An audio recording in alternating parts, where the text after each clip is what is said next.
Hey everybody, Texas Whistler here. Look at this great big pile of poo. This is the MT82 that came out of the 15, third gear. It went boom, shakalaka, clang, clang, clang, all kinds of craziness. So we're going ahead and we got rid of that, got it out. So a couple questions you guys have.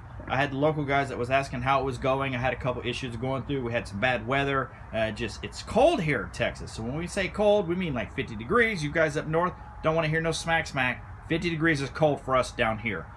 So we got the transmission out. It can be done on jack stands all by yourself, as in one person. It is not recommended, obviously, but it absolutely can be done.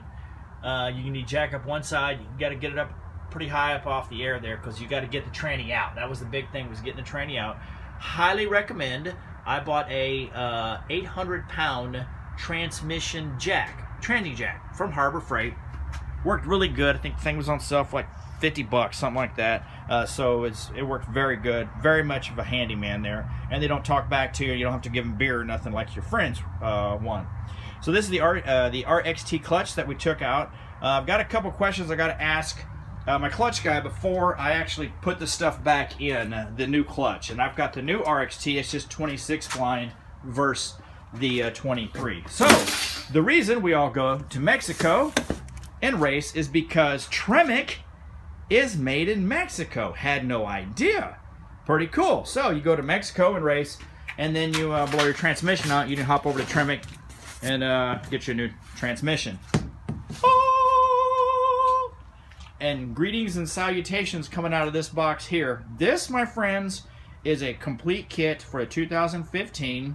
This is about $6,000, somewhere around there. My friends at Modern Driveline called them up, put the kit together for me, shipped it to me in a box like this, got here absolute safely.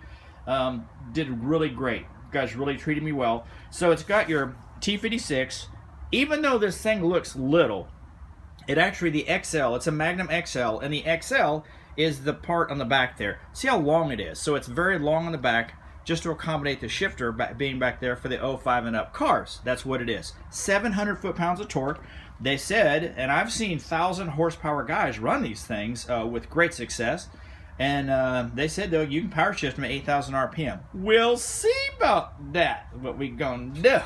So we got the QuickTime bell housing here with your plate, all your bolts for the bell housing. There's about 106 of them. It's freaking crazy ridiculous. And as I'm putting them in, I'll show you guys. But again, it's SFI. This thing is just straight quarter-inch steel. It ain't going nowhere. It will protect everything. There's nothing worse than launching a car and a flywheel or something come out of it. It's super, super dangerous. So we've got the cross member over here. We have a really cool harness back there. So I forgot, these T56s have a reverse lockout. So like at 3 miles an hour and lower, it'll actually let you, opens a gate, you can go over into reverse. So it does that. It also connects up to, it plugs right up to the harness of my 15 reverse lights. Got to have those.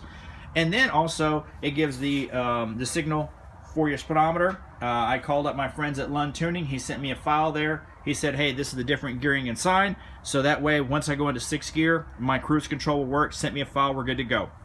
And then all the hardware for the actual the cross member. This is a shifter ball and the collar. So you don't really need the collar as to pull up. But in these cars, they look really good, so it looks stock. So happy, super happy, stoked about this. So Texas Whistler will be getting the T56. I don't have anything really pressing as far as getting to an event or nothing like that at all. So I'm going to take my time with it. I've got motor mounts I need to stick in it as well, some Prothane motor mounts. I was going to get those in before Texas, before the LMR event actually, which is where I blew the transmission up, was at the LMR event. They rented out Ennis. It was just a great event. Unfortunately, though, there was just a whole lot of street cars there, which they're supposed to be. That's what it was for. They were doing burnouts, and it just greased up the track. Didn't get any good passes. I have not got one good pass with this car and the supercharger yet. It's very frustrating. I put a lot of money into it and did not go any faster, basically, than what I was naturally aspirated at 11.70. So it's very frustrating. But you know what? It's part of car racing. So I'm going to going on this. I'll keep you guys updated as far as the install part of it. And here you go, Texas Whistler. I'm out.